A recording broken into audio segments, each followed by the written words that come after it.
Welcome back. As you can see in this lecture, we are going to talk about community ecology. Now, I hope that in between sessions you have reviewed some definitions. It's always good, especially on this unit, to review the notes from the last module before you begin a new one. So hopefully you know or remember that a population is a group of interacting organisms of the same species, and a community is a group of all the different species of organisms living in the same general area. So today we're going to look at how different species of organisms interact with each other. And although there's a lot of different ways, there's one predominant way that two different species of organisms interact with each other. Can you think on what it might be? Can maybe look here for a hint? All right, it's predator-prey. So if you guessed a predator-prey relationship, you were correct.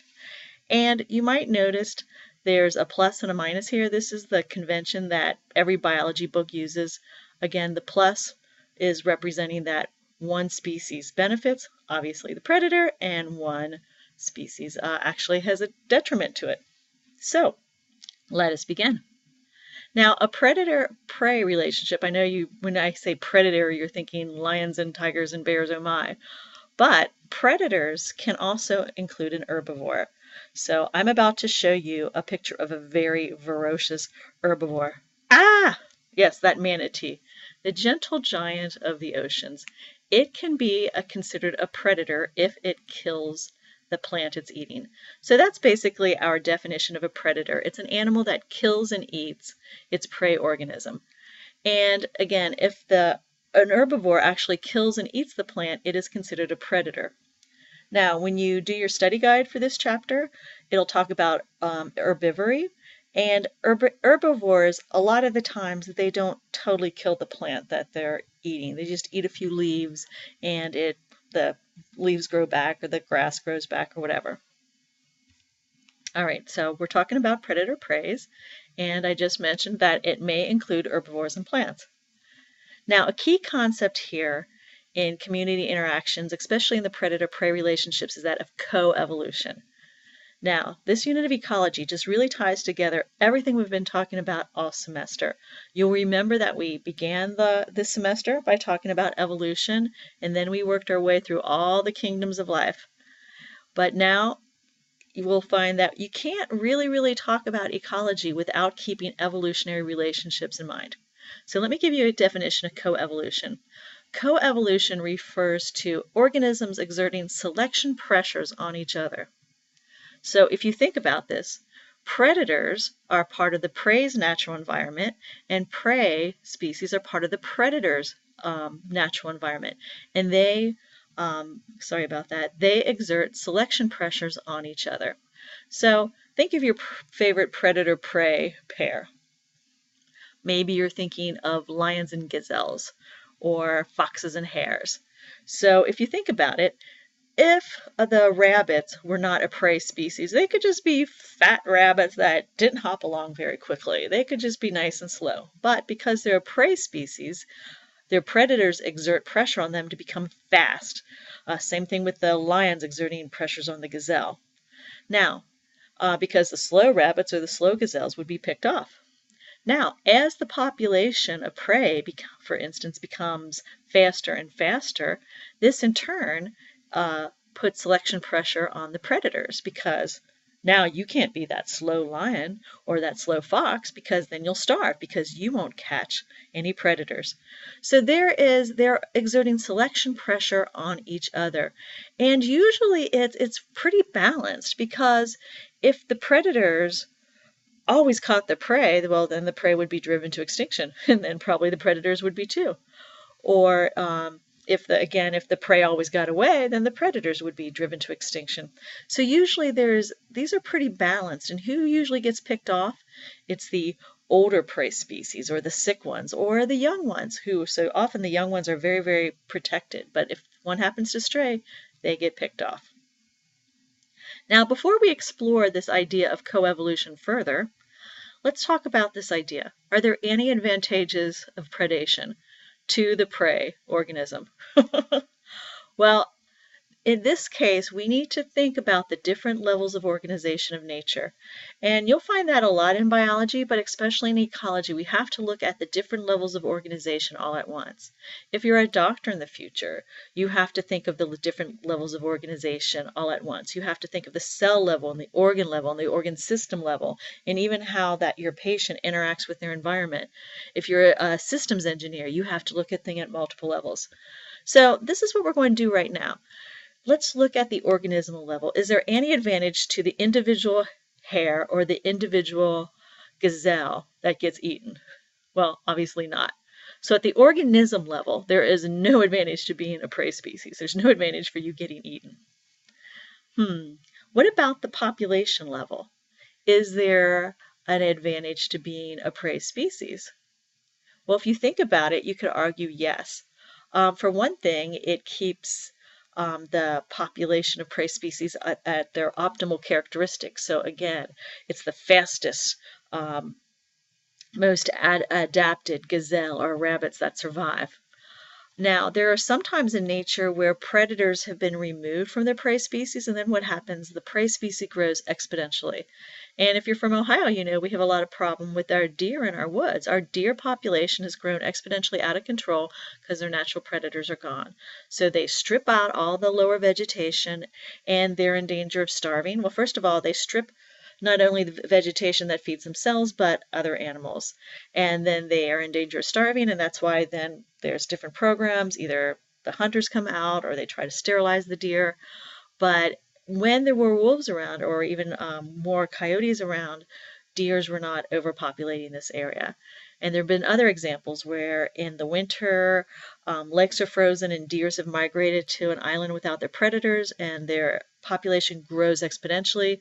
They mindlessly consume their resources because what choice do they have? So predation often keeps a population from itself being starved. Now, there's a book that I read a long time ago. It was called The Education of Little Tree. And Little Tree was an Indian boy who was orphaned and raised by his grandparents. I don't know if you've ever heard of this. It came out a long time ago. And but I'll tell you this little excerpt from the story. Little Tree was out hunting with his grandpa, and they had set traps to catch some game birds, maybe some quail.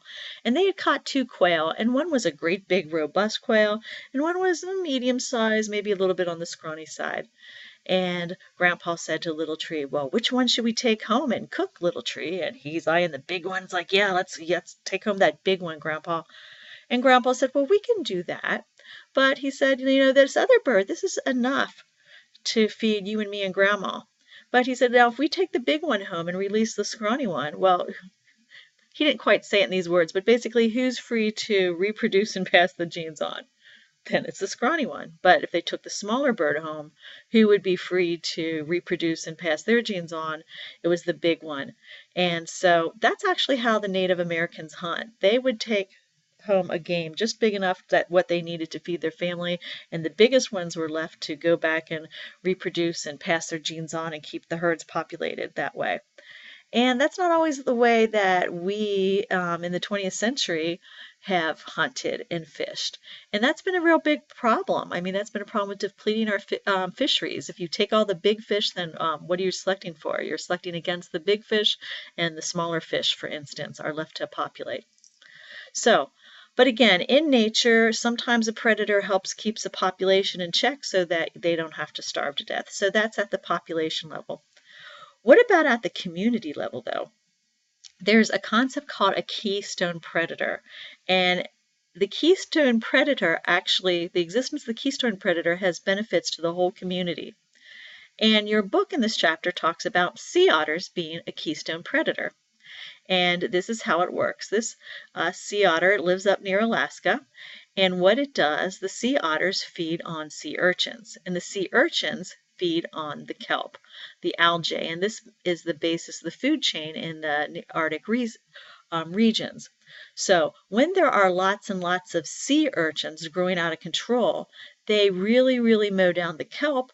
And then remember, that's the basis for all the life in the area, all right? Because there's a food web here, not just a food chain. And so when there's an overabundance of sea urchins, they, like I said, just overgraze on the kelp, and there's fewer kelp available for other species, so the abundance of organisms in the species is low, the robustness of the community is low, the biodiversity of the community is low when the sea urchins are in very, very much abundance. However, when this one predator is here, and we don't really need a whole lot of sea otters, but if you have enough of them, they will keep the sea urchin population under control, so the kelp forest remains in abundance, and then you have lots of species of organisms feeding on the kelp forest. So this one species affects the whole biodiversity of the community, the sea otter. And then your book goes on, some orca killer whales started migrating in because other food sources of theirs had been low. They started feeding on the sea otters. And again, once this keystone predator was diminished, the biodiversity of the community greatly decreased.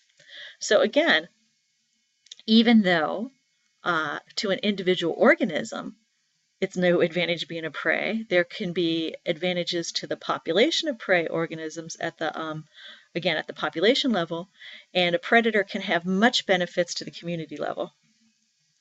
Now, this idea of a keystone predator should sound very, very, very familiar to you if you did your wolf video assignment. So that is something you should be able to discuss with me on a test or a quiz. All right. So this is where we were. We're talking about the idea of coevolution, organisms exerting selection pressure on each other. And because they exert selection pressure on each other, they become better and better adapted of being a predator or being a prey. So the predators, your lions and your other carnivores, they become, over the course of evolutionary time, become better and better adapted being a predator, and your prey species become better and better adapted to being prey species. So I want you to think for a minute, what are adaptations of predators? If you think of the different predator species that you know of. The other thing that we're going to discuss are what are adaptations of prey that they use to defend themselves. What are the adaptations of plants that are prey species, and what are the adaptations of animals that are prey species. So this is what I want you to do.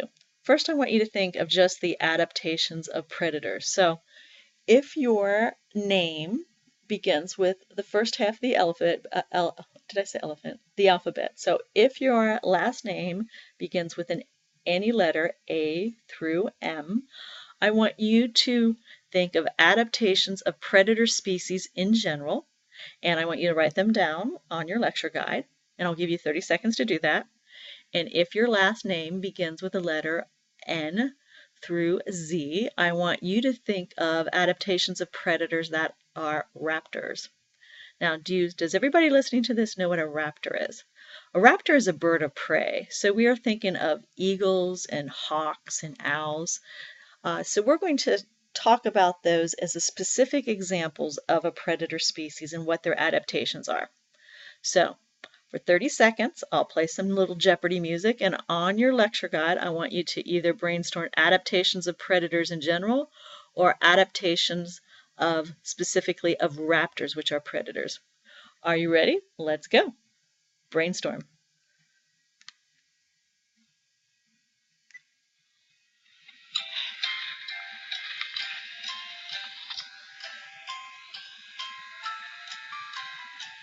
Hope you're thinking hard.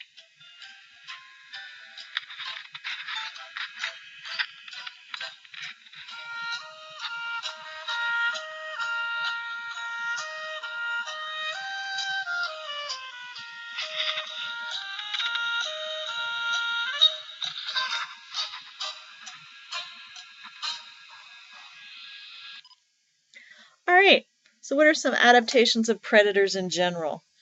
Maybe you thought that a lot of them have claws, and you would be right. Maybe you thought that a lot of them have keen eyesight, and you would be correct. Other predators, though, have other senses developed. Some have a really keen sense of smell. Some have keen sense of hearing. Stealth is often an adaptation of predators. Let's see. What else maybe you thought of? There's some behavioral adaptations. For instance, wolves have the adaptation of hunting in packs. And did you think of anything else? It seems like I'm missing one. Oh, camouflage. A lot of predators are camouflage. It really depends on what the predator is. So let's talk about birds of prey in particular. All right, raptors, birds of prey, they have some of the adaptations of predators in general we just talked about. So let's talk about others. Right, they, instead of claws, they have talons. And so birds of prey, they can snatch songbirds out of midair or pick up a rabbit. So the talons are very useful for that.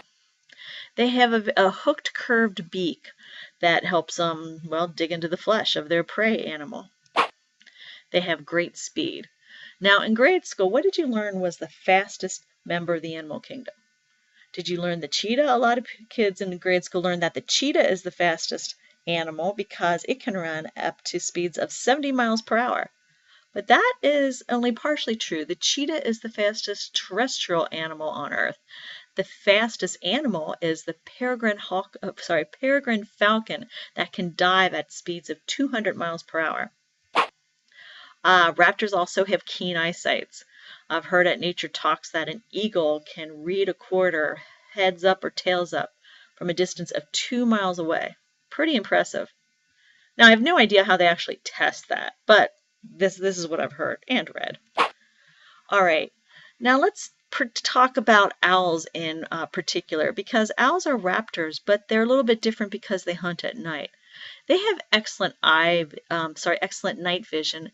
One reason is because their eyeballs are incredibly large. So if you would make a fist and look at it, proportionally that would be the size of your eyeball. Or you should do two fists, right? Those would be the size of both your eyeballs proportionally if your eyeballs were as big as an owl's eyeballs proportionally. What we're going to do now is we're going to show you a little bio bits that will demonstrate to you how an owl has a special hearing adaptation that allows it to be a good predator. So we'll see you back here in a minute or so.